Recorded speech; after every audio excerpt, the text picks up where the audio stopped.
অনেকটা গ্যাপ, প্রত্যেকটা জায়গাতে কিন্তু গ্যাপ গ্যাপ আছে, আছে, ঠিক গ্যাপের আছে, জন্য না হচ্ছে। একটু গ্যাপের জন্য চলুন, প্রবলেম ওনার আছে। প্রশ্ন আছে কর্মজীবন নিয়ে, চাকরিতে উনি যে পড়াশোনা করেছেন সেখানে কি হতে পারে। হ্যাঁ, দেখুন হাতে একটা দেখতে পাচ্ছি, একটা নেগেটিভ আলোচনা করব আমরা অবশ্যই।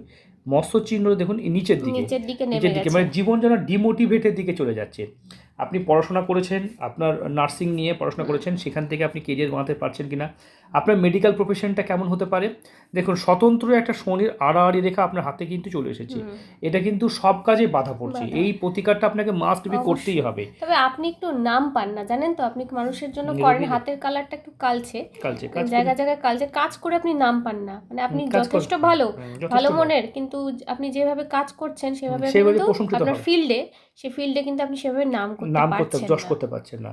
সরকারি চাকরি হবে কিনা হ্যাঁ, প্রশ্ন ছিল আপনার। হ্যাঁ। সরকারি চাকরি খাটেন না ভাই, আপনার সরকারি চাকরি খাটার জন্য আপনি হয়তো 2 দিন পড়লে 3 দিন পড়বেন, হুম। 10 দিন পড়তে পারবেন না। হ্যাঁ, তাই আপনার নিয়মিত যে পড়া করা বা নিয়মিত যে